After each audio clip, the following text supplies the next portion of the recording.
नमस्ते प्यारे बच्चों। Easy maths with Rajeshwari channel में आप सभी का स्वागत है। कैसे हैं आप लोग? उम्मीद है आप लोग हिंदी में अब कुछ इम्प्रूव हुए होंगे, कुछ आपने मेहनत करी होगी। मैंने आपसे पिछले वीडियो में व्याकरण और प्रश्न उत्तर इन सब के बारे में चर्चा की थी।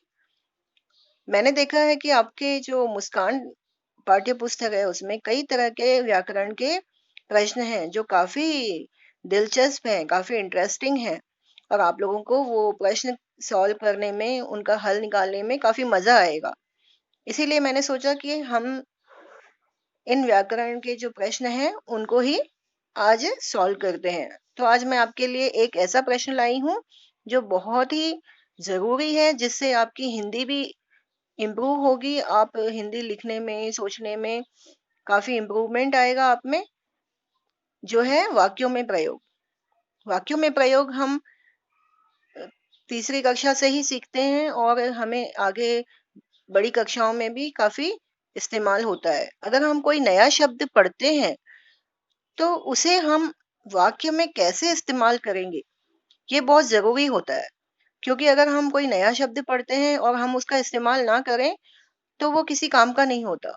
इसीलिए हमें पहले उसे इस्तेमाल करना भी सीखना चाहिए, ताकि हमें उस शब्द का अच्छी तरह से अर्थ समझ में आ जाए और हमें ये भी समझ में आ जाए कि उस शब्द को हम कहाँ कहाँ इस्तेमाल कर सकते हैं। तो आइए, मैं आज कुछ शब्द लेकर आई हूँ आपके लिए, जिसे पढ़कर हम उसका अर्थ जानेंगे और उसका वाक्यों में प्रयोग करना सीखेंगे। अगर हमें किसी शब्द का अर्थ नहीं मालूम तो हमें उसे वाक्यों में प्रयोग करना ठीक से नहीं आ सकता। इसीलिए पहले तो हमें उस शब्द का अर्थ मालूम होना चाहिए। तो देखते हैं, पहला शब्द मैंने यहाँ लिया है विश्वास। अब विश्वास का मतलब क्या होता है? विश्वास का मतलब होता है भरोसा करना, किसी पे विश्वास करना। जैसे मुझे अपने माता पिता पर विश्वास है, इसको हम वाक्य में प्रयोग कैसे कर सकते हैं कि मुझे अपने माता पिता पर विश्वास है, मुझे अपने भाई बहनों पर विश्वास है, तुम मुझ पर विश्वास करो। या आप कह सकते हो मुझे ईश्वर पर विश्वास है। इस तरह से हम विश्वास विश्वास शब्द का जो है वाक्य में प्रयोग कर सकते हैं। लेकिन हमें इस शब्द का अर्थ पता होना चाहिए। अगर अगर हमें इस शब्द का अर्थ नहीं पता तो हम इसका वाक्य में प्रयोग ठीक से नहीं कर सकते। लेकिन आपको ये याद रहे कि आपने नया शब्द जो विश्वास सीखा है, वाक्य में आप इसी शब्द का प्रयोग करेंगे, उसके अर्थ का नहीं। कई बार मैंने देखा है कि बच्चे शब्द का अर्थ लिखते हैं और अर्थ को वाक्य में प्रयोग करते हैं। ऐसा आपको हरगिज नहीं करना है, क्योंकि हमने नया शब्द सीखा है विश्वास, तो हम इस शब्द को ही वाक्य में प्रयोग करेंगे, ना कि इस शब्द को। ठीक है, तो हम लिखते हैं। आप कौन सा वाक्य लिखना चाहते हैं आप अपनी मर्जी से सोचिए और मुझे लिखकर बताइए। मैं आपको एक वाक्य बताती हूँ। जैसे विश्वास है तो आप लिख सकते हो मुझे ईश्वर पर विश्वास है।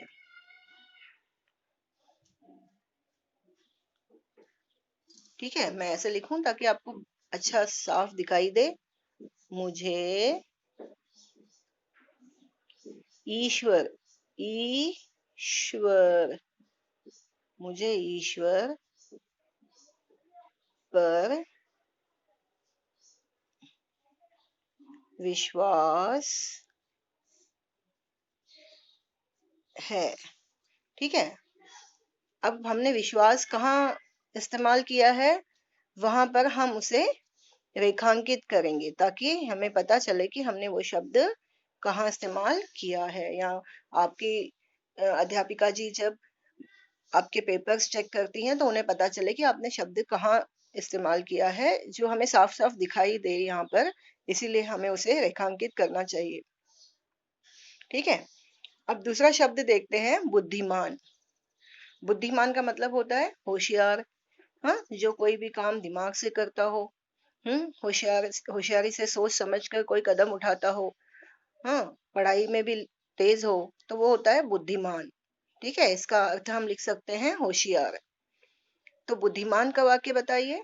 हम्म आप अपने मन से सोचकर लिखिएगा। आपको ऐसा वाक्य बनाना है जिसमें बुद्धिमान शब्द का इस्तेमाल हो, न कि होशियार। होशियार इसका अर्थ है, ताकि हमें ये पता चले कि बुद्धिमान का मतलब होशियार होता है, तो हम इसका वाक्य में प्रयोग अच्छी तरह से कर सकते हैं और सही सही तरीके से कर सकते हैं। तो हम देखते हैं बुद्धिमान का, हम ये लिख सकते हैं, वह बालक बुद्धिमान है। हमें बुद्धिमानी से काम लेना चाहिए। हम्म और आप लिख सकते हो, बबलू बुद्धिमान लड़का है। ठीक है, ऐसे लिख सकते हैं, बबलू बबलू बुद्धिमान है। बबलू बुद्धिमान है।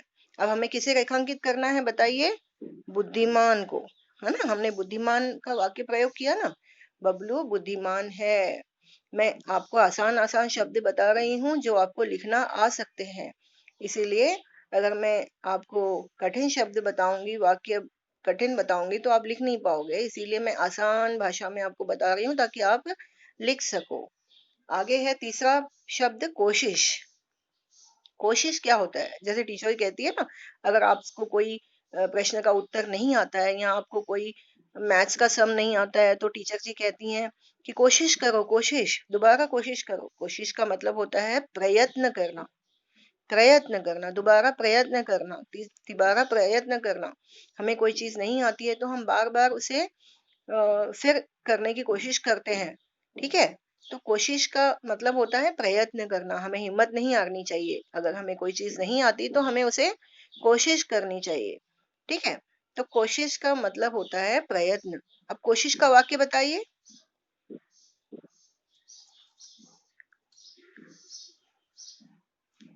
मैंने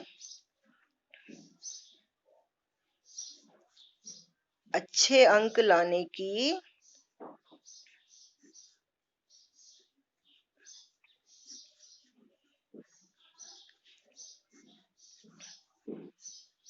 कोशिश की।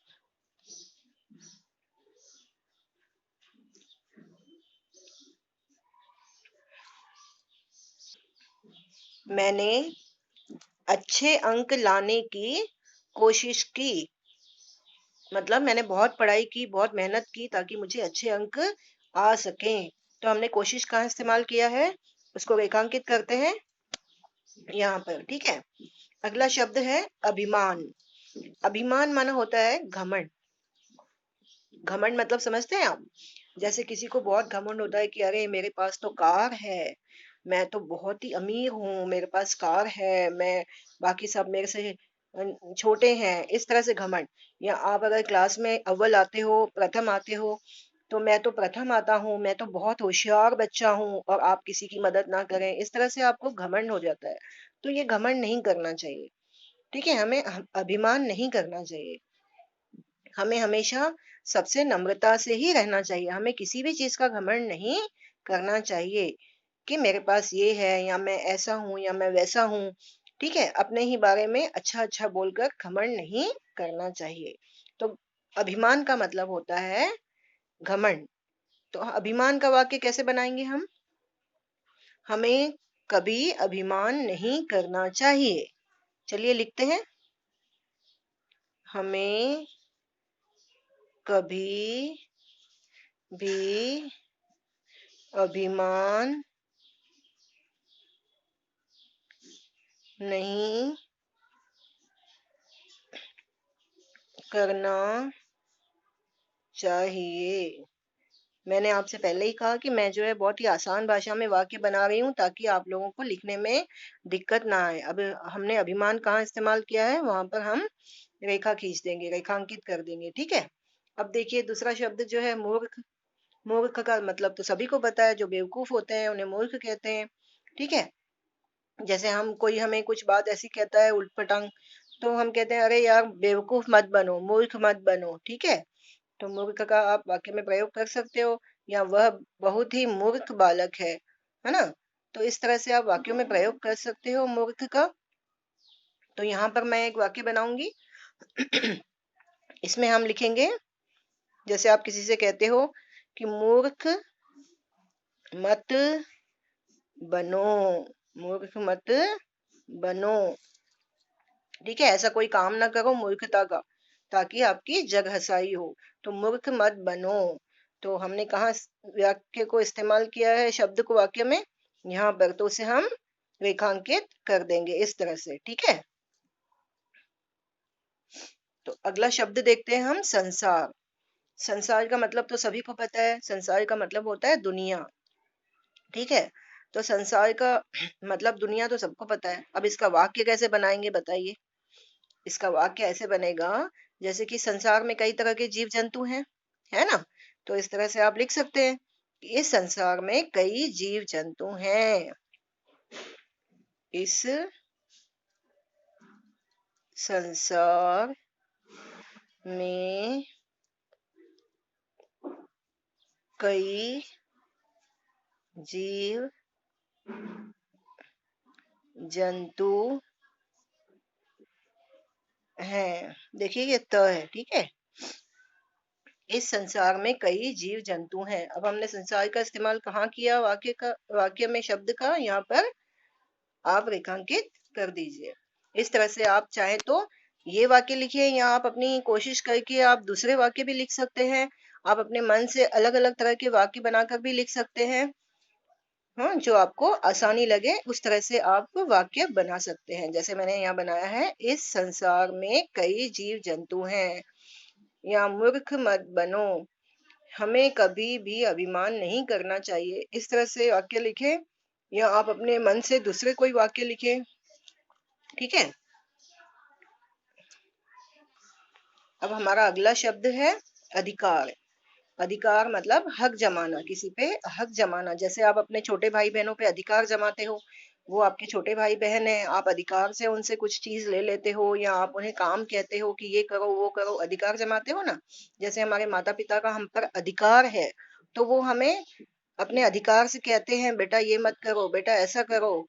तो इस तरह से जिस पर हमारा अधिकार होता है, हम उसे कुछ भी काम कहने में या उससे कुछ लेने में हिचकिचाते नहीं। ठीक है, तो बताइए, अपने माता पिता का आप पर अधिकार होता है ना, आपका आपके भाई बहनों पे अधिकार होता है। इस तरह से आप वाक्य बना सकते हैं कि हमारे माता पिता का हम पर अधिकार है।